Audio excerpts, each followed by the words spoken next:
Hi, everyone. Judge Andrew Napolitano here for Judging Freedom. Today is Wednesday, May 21st, 2025. Our dear friend, world traveler, never sleeps in the same bed 2 nights in a row. I exaggerate a little bit.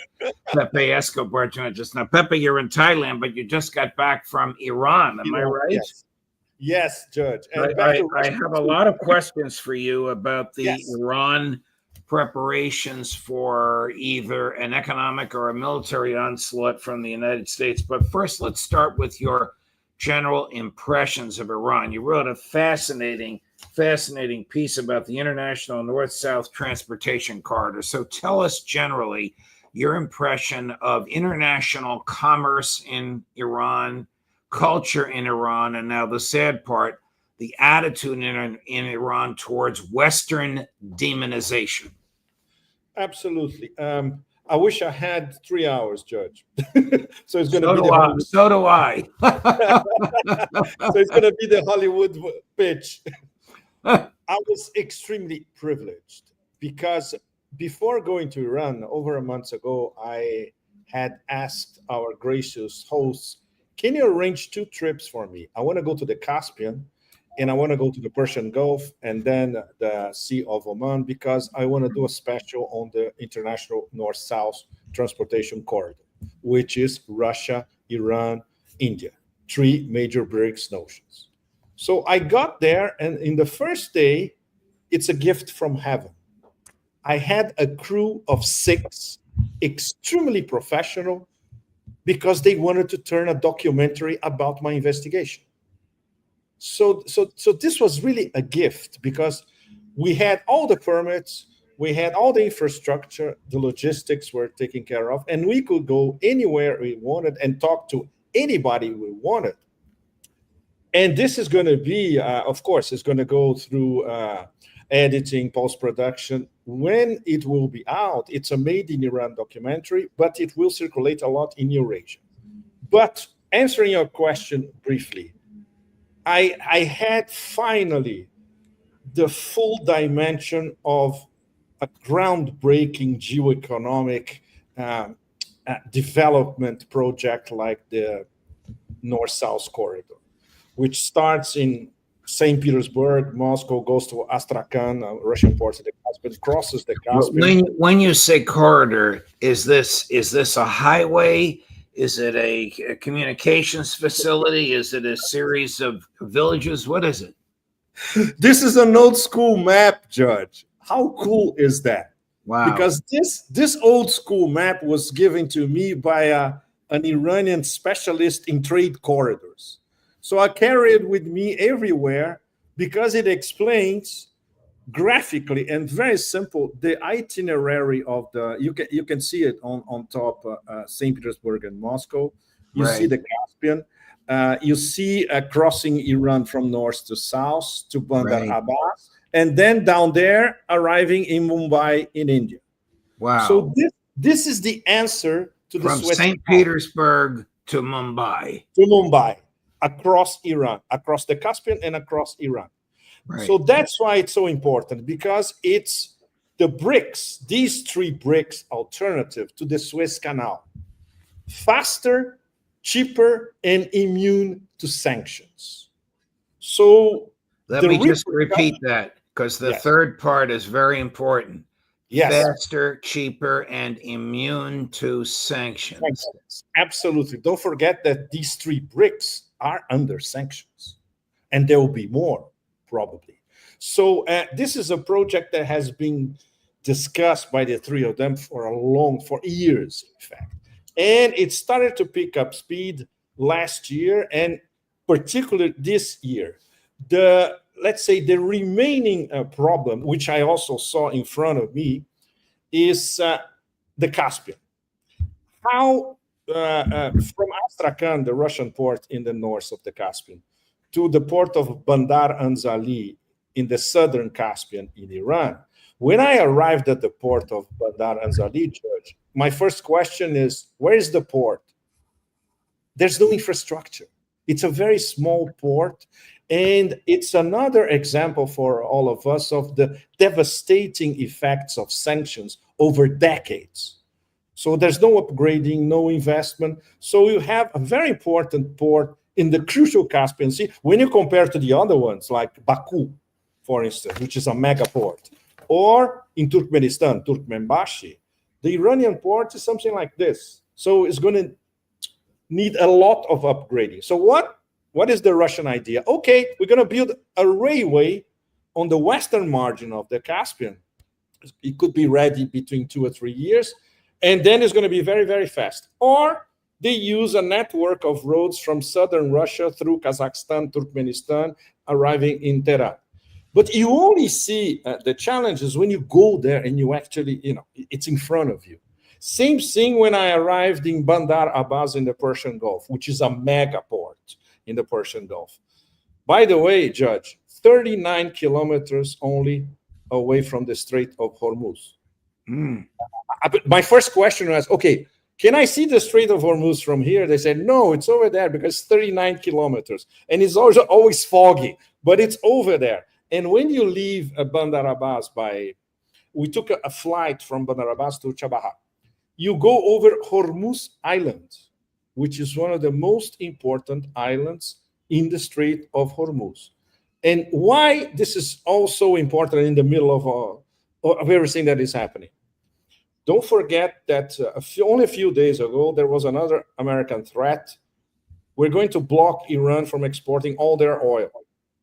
And we got a response on the record by the Iranian president, Pezeshkian.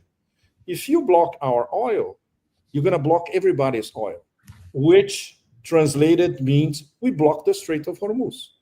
And what does that mean? Ask Goldman Sachs. They already gamed that years ago. Collapse of the global economy, period.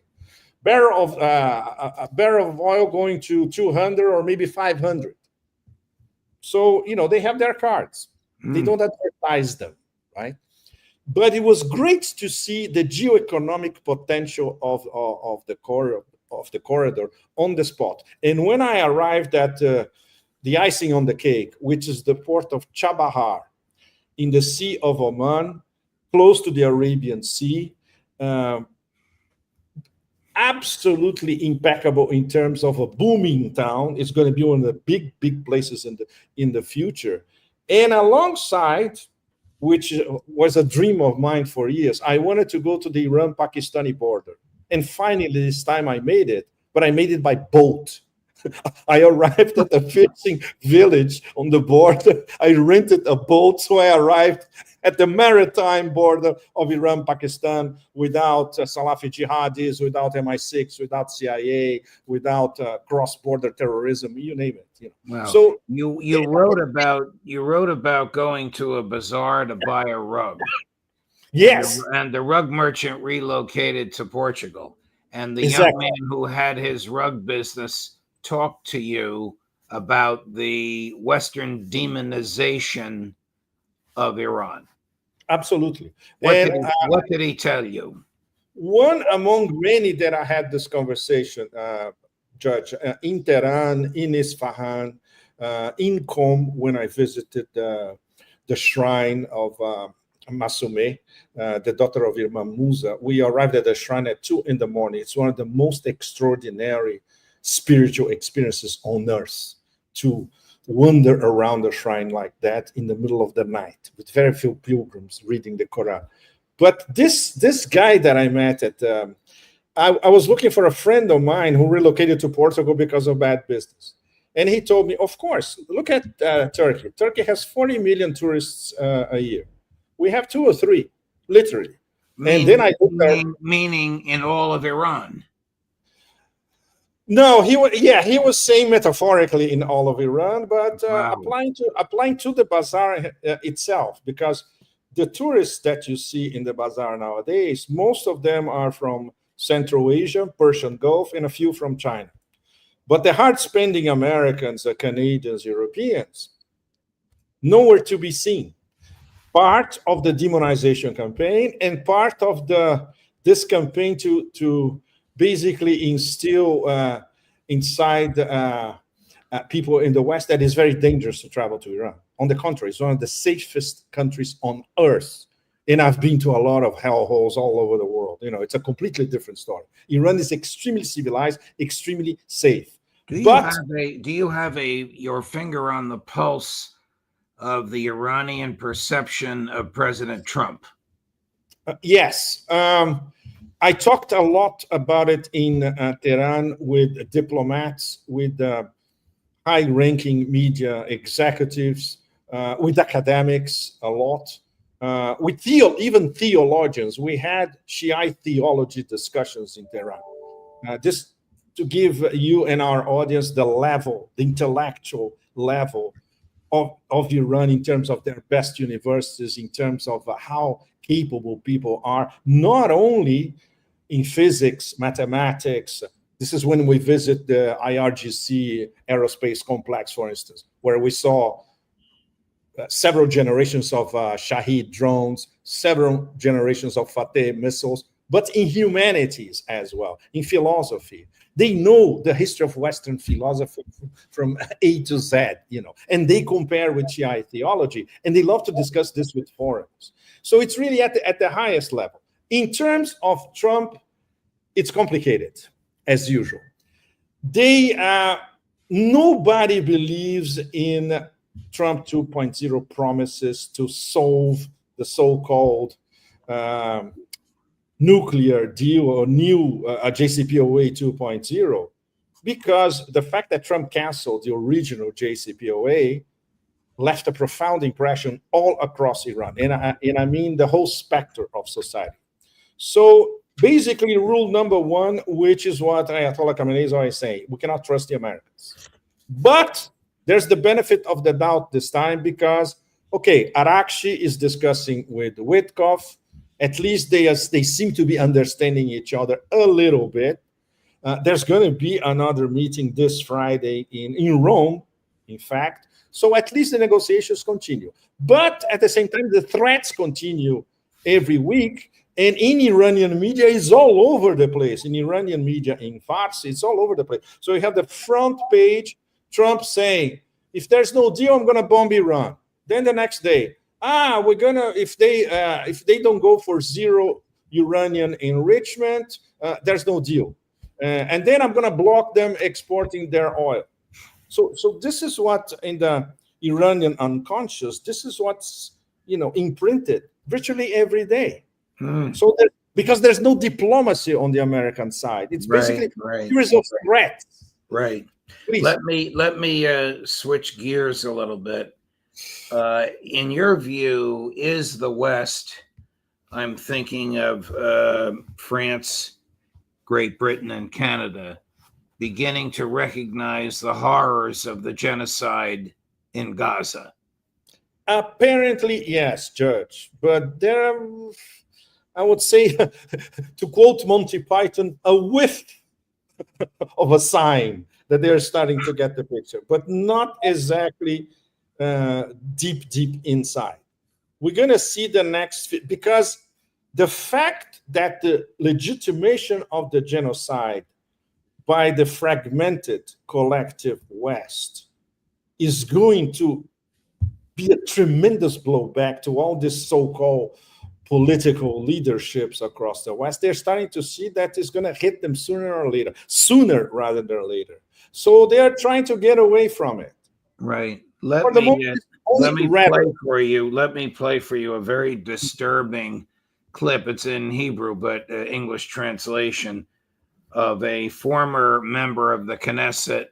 Oh, yes. From Netanyahu's party, who then left his party to form his own. But this guy is in the Smotrich and Ben-Gvir category. However, his wording is simply horrific. Chris, cut number 10. Every child in Gaza is the enemy. We are at war with the Gazan entity, the Gazan terror entity, which we ourselves established in Gaza, in Oslo, and in the disengagement. The disengagement that Prime Minister Netanyahu voted in favor of, that is the enemy now. Every such child to whom you are now giving milk, in another 15 years will rape your daughters and slaughter your children. We need to conquer Gaza and settle it. And not a single Gazan child should remain there. Let's stop telling ourselves this deception, just to score points in this game between pro-Bibi and anti-Bibi. This isn't about left or right. It's about winning this war, and it's about justice. When will we learn? When will we learn? Well, this guy's a maniac. Does he exemplify the attitude of the Netanyahu regime? Not only that, Judge, it's even worse. He exemplifies the attitude of a substantial parcel of the Israeli population. As serious as it gets. Our friend Alistair Crook, he knows this by heart. And it's absolutely true. Talking to, let's say, Israeli dissidents or Jewish dissidents all over the world. I talked to some of them in Iran, for that matter. They all know, yes, most of the population of Israel, they support these psychopathological, genocidal, Old Testament freaks. That's the problem. Is Trump as culpable for genocide as Biden? Nuance. For the moment, it's, let's say, full support to Israel. But now there's got to be some sort of nuance, because even Trump is seeing that if he supports Israel 120% as usual, he will be complicit in genocide. Just like the absolutely infrahuman imbeciles of the European Union. So that's very, very complicated. So it's the relationship between Trump and Netanyahu, which is extremely volatile. The relationship between Trump and any government and Israel, and the relationship between Trump's donors and the Jewish diaspora. So it's in several levels, and that's why it's so complicated. But the United States simply cannot be associated with a genocide in 21st century. This is beyond suicidal. Let's get back to Witkoff. Will Iran accept an American deal that permits no nuclear enrichment? Absolutely out of the question. And we heard this from Ayatollah Khamenei, even allowed himself a little bit of a sense of humor this week, saying that this is nonsense, which coming from him is pretty stiff, you know. And basically there are three demands which stay for the moment. No more support for the axis of resistance. Iran will never accept that. No more military program, especially ballistic missile program. They will never accept that.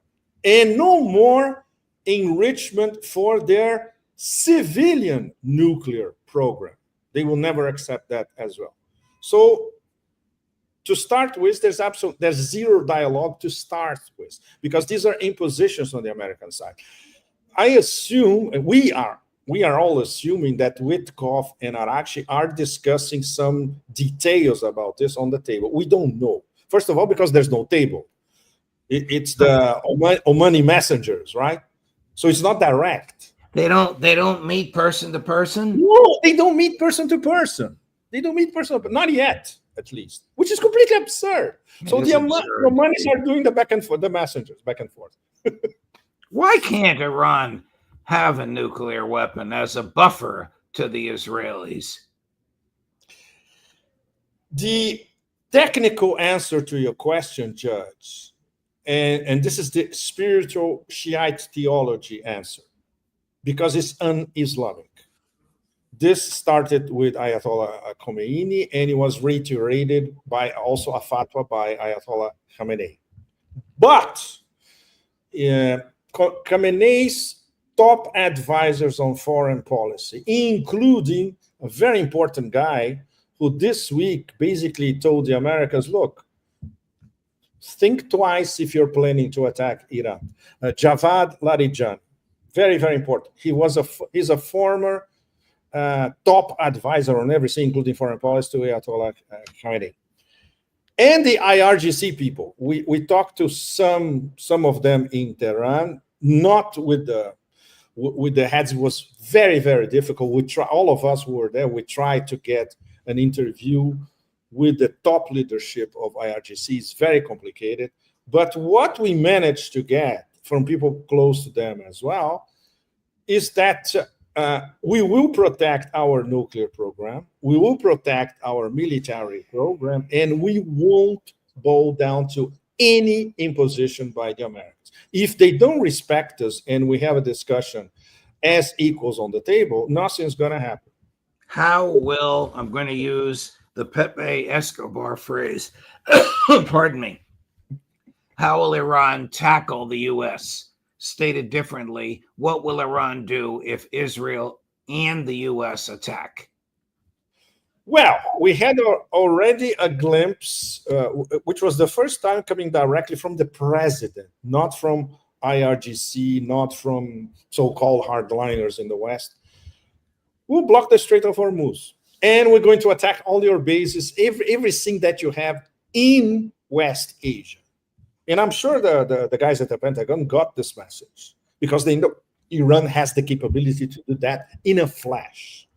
It was similar to the response that I got from a brigadier general, the IRGC in Tehran, when he said, Operation True Promise 3 is ready to go. We're just waiting for the order when it comes. So they are ready. And there are very few illusions that there won't be a war. Is an Israeli attack imminent, as CNN reported about an hour ago? No. And in fact, Judge, this leak was, I would say, this was leaked by realists in DC to preempt the possibility of, well, first of all, Israel cannot do anything by themselves. It will have to be with the U.S. Realists in the Beltway, in the different silos, everywhere, Pentagon, CIA, etc., they know that it will be suicidal. And if the U.S. supports it, will be extra suicidal for American interests. And Israel, if they do this, they will be reduced to a parking lot. Iran can't do it. They have enough missiles to do it. They showed only, I would say, 20 to 30% of their potential in Operation True Promise 1 and 2. So they are very, very confident. They don't want a war. They will do, and they are trying to do everything to prevent a war, but they know that the only way out for Netanyahu is a war and dragging the U.S. The thing is, he cannot drag Trump when Trump starts thinking that he's being manipulated to enter a war that he doesn't want. Here's Witkoff's latest. This is not very happy, but here's what he said on Sunday about his negotiations with the Iranians. Chris, cut number 5. Can you give us a sense of what is the outline of the deal that President Trump wants to get with Iran? He wants to solve this conflict diplomatically and with dialogue. But on the other hand, we have one very, very clear red line, and that is enrichment. We cannot allow even 1% of an enrichment capability. We've delivered a proposal to the Iranians that we think addresses some of this without disrespecting them.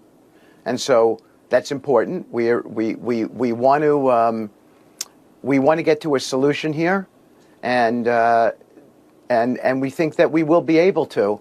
But everything begins from our standpoint, John, with a deal that does not include enrichment. We cannot have that because enrichment enables weaponization, and we will not allow a bomb to get here. But short of that, there are all kinds of ways for us to achieve our goals in this negotiation. We think that we will be meeting sometime this week in Europe, and we hope that it will lead to some real positivity, and that's where we are, sir. That's a non-starter, right? It's another, and very, very important. The key thing that he said, Judge, he totally disrespected the Iranians by saying you cannot even enrich 1% of Iranian, even for your civilian nuclear program. The Iranians take this as the insult of the century. This is completely absurd. And they have already been enriching uranium for their own civilian program for decades. So it's a complete non-starter. Where do you think this will be in 6 or 10 months? Well, Judge, when we try to be realists, you know, in our line of in my line of my old school reportage and news analysis line, we stick to facts.